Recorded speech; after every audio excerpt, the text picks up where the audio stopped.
Welcome to MK inter दोस्तों, channel में आपका स्वागत है। कोटक बैंक की वजह से आज बैंक निफ्टी ने भी ब्रेकआउट दे दिया है। चैनल का ब्रेकआउट हो गया है, इसमें कोई शक नहीं है और दोनों बहुत स्ट्रांग दिख रहे हैं, निफ्टी एंड बैंक निफ्टी। और कल मार्केट फिर से ऊपर जाती हुई नजर आ रही है। हालांकि काफी बढ़ चुकी है और काफी लगातार बढ़ चुकी है, बिना रुके, बिना गिरे, बिना कंसोलिडेशन के। तो जल्दी ही करेक्शन भी आएगी, इसलिए फोमो में बाइंग मत कीजिएगा। आइए शुरू करते हैं, डेटा देखते हैं, एनालिसिस करते हैं और समझते हैं क्या करना है। Before we start I request to go through the disclaimer, जरूरत है तो वीडियो को पॉज कर पढ़ें। देखिए आज क्या हुआ। आज एफ ने फिर से खरीदारी करी है, 342 करोड़ से ज्यादा, 342 करोड़ से ज्यादा की बाइंग करी। वहीं डी ने उसके अगेंस्ट में सेलिंग करी, हालांकि कम करी, 264 करोड़ की। 342 करोड़ की बाइंग के अगेंस्ट में 264 करोड़ की सेलिंग हुई। और इस तरह अगर मार्च अप्रैल मंथ की बात करें तो महीने के हिसाब से 2829 करोड़ से ज्यादा का माल एफ फॉरेन इंस्टीट्यूशनल इन्वेस्टर खरीद चुके हैं। और इसके अगेंस्ट में DIIs बेच चुके हैं 2185 करोड़ का। हालांकि लगातार DIIs बाइंग में थे और FIIs सेलिंग में, लेकिन अब पलटता हुआ नजर आ रहा है। लेकिन DIIs इसी हिसाब से सेलिंग कर रहे हैं कि मार्केट को बढ़ने दिया जाए और गिरे ना वो, और जरूरत पड़ने पर और पैसा भी लगाते नजर आएंगे। बाकी इसको अगर समझना हो FIIs और DIIs का डेटा तो जरूर वीकली वीडियोस देख लीजिएगा, उसका लिंक डिस्क्रिप्शन में रहेगा और उसको देखकर आपको अच्छे से समझ में आएगा कि मैं क्या कह रहा हूँ और क्या हो रहा है। देखिए अब बाकी इसके अलावा क्या हुआ आज। मार्केट में आज वॉलेटिलिटी इंडेक्स जो है गिरता हुआ नजर आ रहा है। ये एक अच्छा साइन होता है। अगर मार्केट बढ़ रही है और वॉलेटिलिटी इंडेक्स नीचे गिर रहा है तो इसका मतलब ये होता है, दोनों का कॉम्बिनेशन में, कि मार्केट अभी और बढ़ सकती है और स्ट्रेंथ है उसमें और वॉलेटिलिटी कम रहेगी। जिसका मतलब साथ में नुकसानदेह ये होता है कि अगर आप ट्रेडर हैं ऑप्शंस के तो ऑप्शंस में कम पैसा बनेगा, बहुत ज़्यादा प्रीमियम्स ऐड नहीं होंगे। अब इस तरह से अगर बाकी की मार्केट को देखा जाए कि मार्केट कहाँ जा रही है, तो आज बढ़ने वाले शेयरों की गिनती सेंसेक्स में 1300 थी। वहीं गिरने वाले शेयरों की गिनती 761 थी।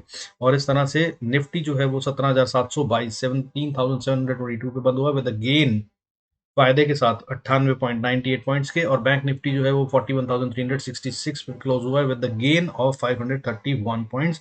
और इस 531 पॉइंट में से लगभग 250 पॉइंट, 230 पॉइंट जो है वो कोटक बैंक ने अकेले ही दे दिया। आज कोटक बैंक ने कमाल करा, करीब 5%, 4.96% बढ़कर बंद हुआ है। हालांकि इसमें चिंता का विषय ये है कि ये बढ़कर खुला सीधा और उसके बाद ये लगातार अपनी बढ़त को सस्टेन करने की कोशिश करता रहा, मगर आखिरी में टूट गया है और इसने अपने इंपॉर्टेंट 5 EMA को तोड़ दिया है। जिसका मतलब ये है कि इसमें प्रॉफिट बुकिंग भी आ गई है।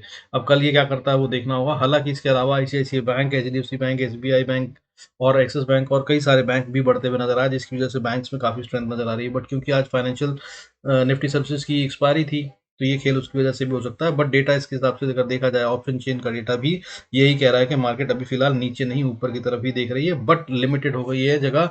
उसके बारे में हम जब चार्ट पे चलेंगे तो बात करेंगे। इसके अलावा अगर बात करें सेक्टर्स की, तो आज लगभग सारे सेक्टर्स बढ़ रहे थे। हालांकि IT में गिरावट थी आज, और उसके अलावा रियलिटी में भी छोटी सी गिरावट थी, 0.28% रियलिटी सेक्टर में गिरावट थी। IT में एक अच्छी गिरावट 1.26% की थी। हालांकि इसके अलावा बाकी सारे सेक्टर बढ़ते रहे और बढ़ने वाले टॉप सेक्टरों में मेटल सबसे ऊपर था, जिसमें कि 1.76% की बढ़त थी। इसके अलावा अगर बात करूं तो बैंक भी बढ़ते हुए नजर आया, सेकंड हाईएस्ट बैंक में बढ़त थी। अब इसके अलावा अगर बात करें ग्लोबल संकेतों की, तो सारे के सारे संकेत लगभग न्यूट्रल से हैं। गोल्ड इस समय पे 60,083 पे ट्रेड कर रहा है 0.67% के गेन के साथ। जो मैंने रेंज बता रखी है वीकली वीडियो को देखकर, उसके हिसाब से आप ट्रेड कर सकते हैं। ये काफी स्ट्रांग है, हालांकि अभी कूल ऑफ हो रहा है या फिर एवरेज आउट हो रहा है। और अगर वहीं सिल्वर की बात करें तो सिल्वर आज फिर से वापस ऊपर बढ़ता हुआ नजर आया 0.74% के गेन के हिसाब से।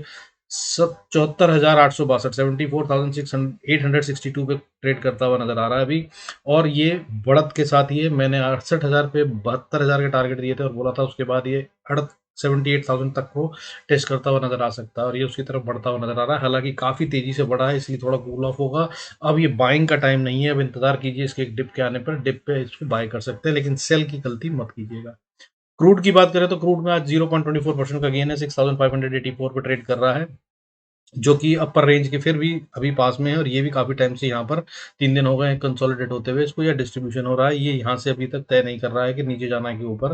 हालांकि 5100 को छूने के बाद 5200 से वापस चलकर 6500 तक आ गया है और काफी अच्छी बढ़त है। अब इंतजार कीजिए जब ये 6800 को तोड़ दे। अगर 6800 को 6800 को तोड़कर ट्रेड करता है तो ये ऊपर बहुत तेजी से जा सकता है और भी बढ़ सकता है, लेकिन अदरवाइज ये नीचे की तरफ जाने को तैयार है। नीचे 6490 को जब तक ये नहीं तोड़ता तब तक सेल भी मत कीजिएगा, तो ये नो ट्रेड जोन में आता है। इसके अलावा अगर आप बात करें एसजीएक्स निफ्टी की, तो अभी 0.8% की 0.08% की बढ़त के साथ 17,801 पे काम कर रहा है, जो कि बहुत ज़्यादा बढ़त नहीं है, न्यूट्रल सही है। अगर इसके अलावा बात करें जो इंपॉर्टेंट फैक्टर जिससे हमारी मार्केट को बहुत अच्छा फायदा मिल रहा था लेकिन अब ये बढ़ता हुआ नजर आ रहा है, वो है यूएसडी आईएनआर, यानी कि डॉलर की कीमत अगेंस्ट रूपी, रूपी वैल्यू अगेंस्ट डॉलर। अभी फिलहाल 82.12 पे ट्रेड कर रहा है, जिसका मतलब ये है कि 14 पैसे की बढ़त है, जो कि खतरनाक लेवल की तरफ बढ़ता हुआ नजर आ रहा है। मैंने लेवल जो बताया था आपको वो 82.30 है। जब तक ये इसके नीचे है तब तक ये हमारी मार्केट को स्ट्रेंथ दे रहा है, लेकिन अगर ये इसके ऊपर चला गया तो ये नुकसान देना शुरू कर सकता है। हालांकि 83.36 तक भी बहुत ज्यादा दर्द नहीं देगा, उसके ऊपर अगर गया तब ये मार्केट को नीचे की तरफ 15,000 की तरफ 16,000 की तरफ धकेल देगा, तो इस पे जरूर नजर रखिएगा। अब इसके अलावा बात कर लेते हैं लेवल्स की। चार्ट्स पे चलकर देखते हैं कि हमें कहाँ ट्रेड करना है। बाकी वीकली वीडियो देख लीजिएगा, जो उसमें लेवल्स दिए थे, जिस तरह से कमेंट्री दिए, बिल्कुल वैसे ही मार्केट चलती हुई नजर आ रही है।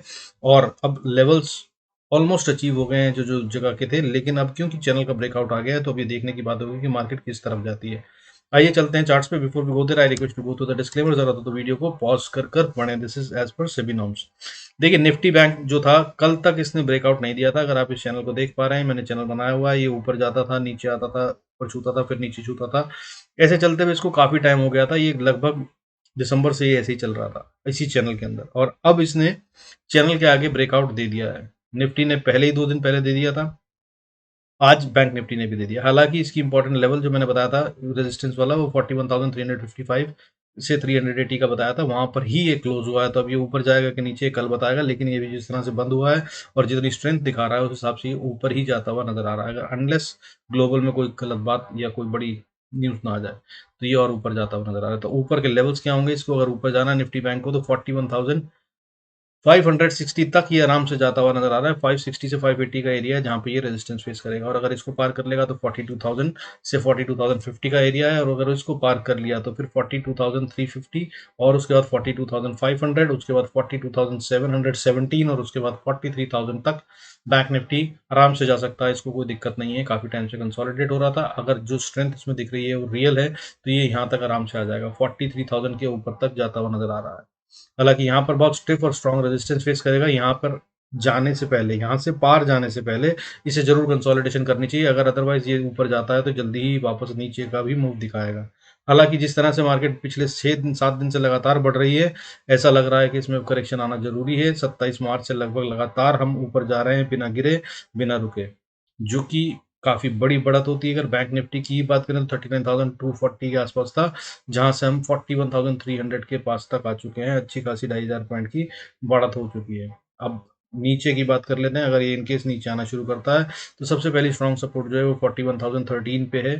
41,000 मान लीजिए, 41,000 को जब तक ये नहीं तोड़ता तब तक ये सेफ है, वापस बाउंस करेगा और छोटी सी गिरावट आकर फिर दोबारा ये बढ़ भी सकता है।